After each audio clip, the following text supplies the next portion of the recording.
Hello friends, welcome to my YouTube channel smart work. तो आज की इस वीडियो में हम सीखने वाले हैं पाइवट टेबल। लेकिन उससे पहले अगर आपने मेरे चैनल को सब्सक्राइब नहीं किया तो अभी के अभी सब्सक्राइब कर लीजिए ताकि मेरी हर नई वीडियो आपके यूट्यूब के होम पेज पे आती रहे। तो दोस्तों, पाइवट टेबल, आप लोगों में से बहुत लोग अभी ये सोच रहे होंगे कि पाइवट टेबल है क्या। तो दोस्तों, मान लो कि अगर आप किसी कंपनी में काम कर रहे हो, नए नए ज्वाइन हुए हो और आपके सीनियर ने आपको एक टेबल दिया है और कहा है उसका टोटल निकालने के लिए। तो बेसिकली आपको पता है कि भाई टोटल निकालने के लिए हमें सम का फॉर्मूला इस्तेमाल करना है और इस तरीके से हमारी सेल को सिलेक्ट करके सम मिल जाता है। तो आप सिलेक्ट करके दे दोगे, लेकिन अब उसको इस तरीके से नहीं चाहिए, उसको चाहिए डिवीजन वाइज। अभी इसमें बहुत सारे डिवीजन है अलग अलग।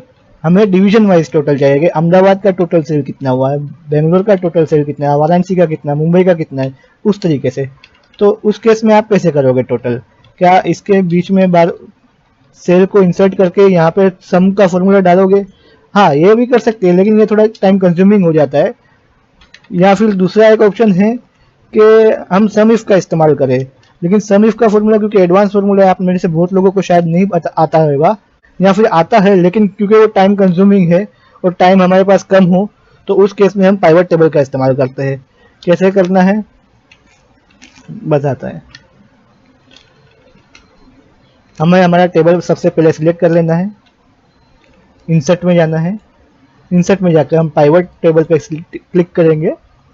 यहाँ पे हमें दो ऑप्शन है, new worksheet, existing worksheet. New worksheet यानी हमें जो भी पाइवट टेबल बनने वाला है वो नई वर्कशीट में बनेगा। एग्जिस्टिंग वर्कशीट यानी कि हमें इसी वर्कशीट में बनाना है। यहाँ पे हमें सेल कहाँ पे बनाना है उसका लोकेशन देना होगा, तो ये लोकेशन हम दे दिए। तो यहाँ पे हमारा पाइवट टेबल बन गया।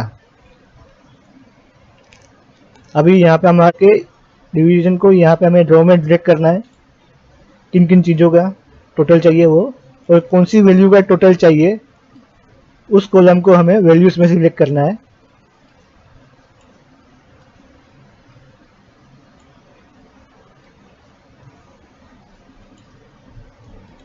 तो देखिए यहाँ पे हमें टोटल मिल गया। अभी हमें समझो कि हमें पास समरी तो आ गई, अभी डिटेल चाहिए, तो वो डिटेल भी हमें यहाँ पे डबल क्लिक करने पे मिल जाती है। जैसे कि डबल क्लिक किया, अहमदाबाद का हमें डिटेल मिल गया पूरा का पूरा। तो यहाँ पे से हम टोटल देख सकते हैं कि स्टील का टोटल कितना है, 6409।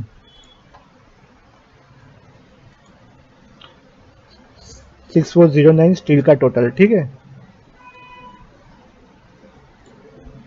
6409 टोटल स्टील का सेल। तो इस तरीके से हमें समरी मिल गई। हमें अब इसको और भी हमें अगर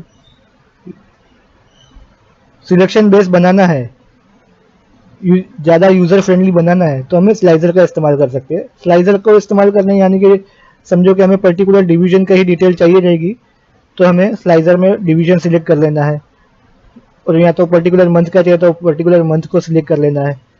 तो ये एक तरीके का फिल्टर है। जैसे कि हमें सिर्फ अहमदाबाद का ही टोटल चाहिए तो सिर्फ अहमदाबाद ही दिखाएगा, हमारे पाइवट टेबल में सिर्फ अहमदाबाद ही आएगा। अभी हमें सारे के सारे मंथ्स नहीं चाहिए, लेकिन हमें कोई पर्टिकुलर मंथ चाहिए, जून मंथ चाहिए, तो वो जून मंथ का ही टोटल देगा।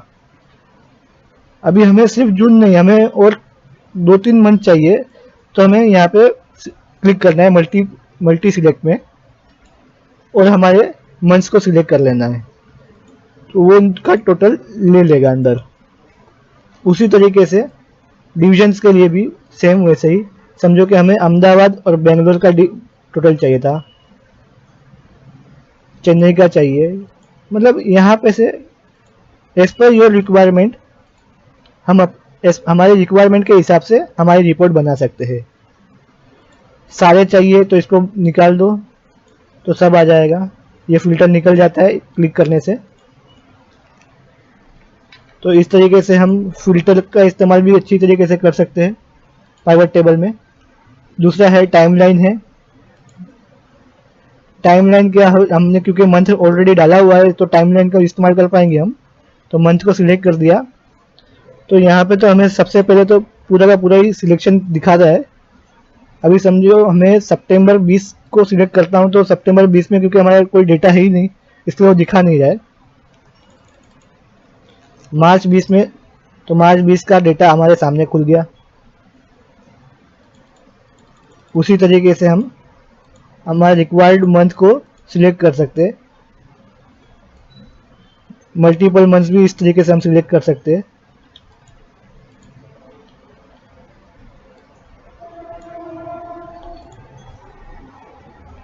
तो इस तरीके से हम टाइमलाइन का भी इस्तेमाल कर सकते हैं। दूसरा होता है इसमें पाइवट चार्ट। पाइवट चार्ट का इस्तेमाल जब हम करते हैं तो हमारा चार्ट भी उसी हिसाब से चेंज होता रहेगा जिस हिसाब से हमारा पाइवट टेबल चेंज होगा। जैसे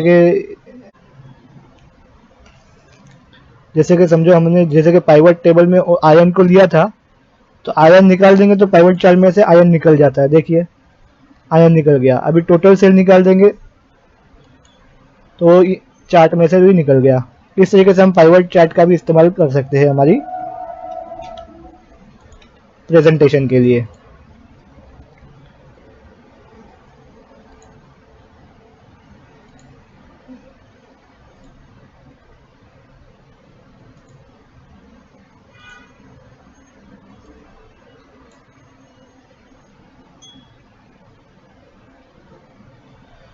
लेकिन दोस्तों अभी इस चीज में जो है एक प्रॉब्लम है। वो प्रॉब्लम क्या है?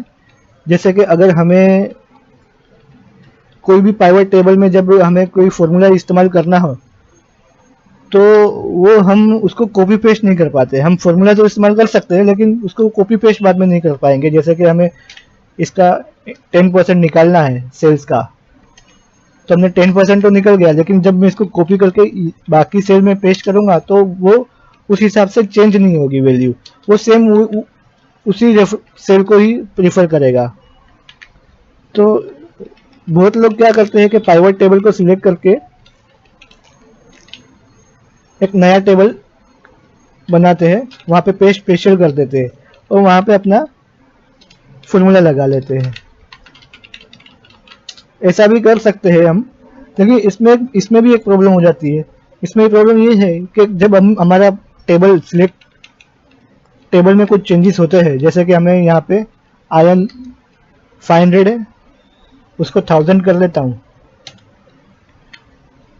तो हमारे इस टेबल में वो चेंजेस नहीं हुआ। तो वो चेंजेस कैसे करना है? तो वो चेंजेस ऐसे करना है कि क्योंकि हमारे पाइवट टेबल में भी वो इस तरीके से डायरेक्ट चेंजेस नहीं होगा, वो उसको हमें रिफ्रेश करना पड़ेगा ताकि नया डेटा आ जाए। तो उसके लिए हमें डेटा में जाना है, रिफ्रेश ऑल करना है। रिफ्रेश ऑल करोगे तो सारा डेटा आ जाएगा वापिस से। आप चेक कर लो, आयरन का हमने बढ़ाया है यहाँ पे, तो मार्च तक का टोटल जो है 5150, तो यहाँ पे हमारा पाइवट टेबल चेंज हुआ। लेकिन इसके बाद भी हमारा यहाँ पे जहाँ पे हमने परसेंटेज का फॉर्मूला लगाया था वो वही का वही है, 4650। हमारा कितना है? 5150। तो इस चीज को ओवरकम कैसे किया जाए? तो उसके लिए हमें ये टेबल नहीं बनाना है। हमें सिंपली क्या करना है कि हमारी सेल को कॉपी कर लेना है यहाँ पे, और यहाँ पे हमें गेट पाइवट टेबल का इस्तेमाल करना है। गेट पाइवट टेबल का फॉर्मूला आपको डालने की भी कुछ जरूरत नहीं है, आपको सिर्फ इतना करना है इक्वल टू, और आपको क्योंकि अहमदाबाद के सामने क्या वैल्यू उस सेल को ही सिर्फ सिलेक्ट करना है। जैसे कि स्टील, तो हमें स्टील का टोटल यहाँ पे आ जाएगा ऑटोमेटिक। देखिए फॉर्मूला यहाँ पे लग गया।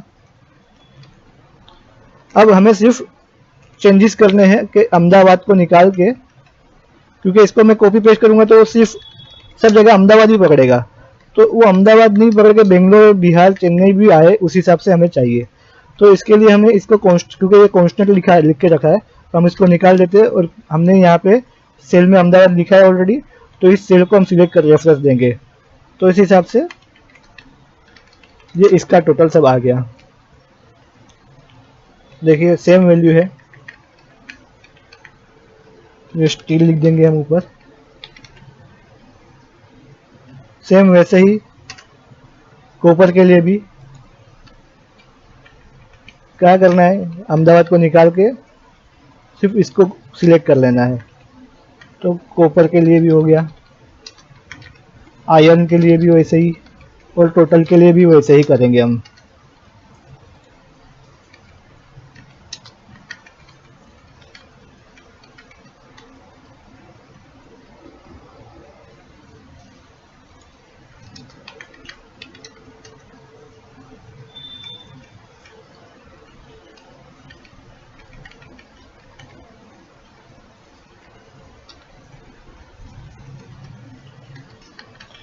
अब इसको सिलेक्ट करके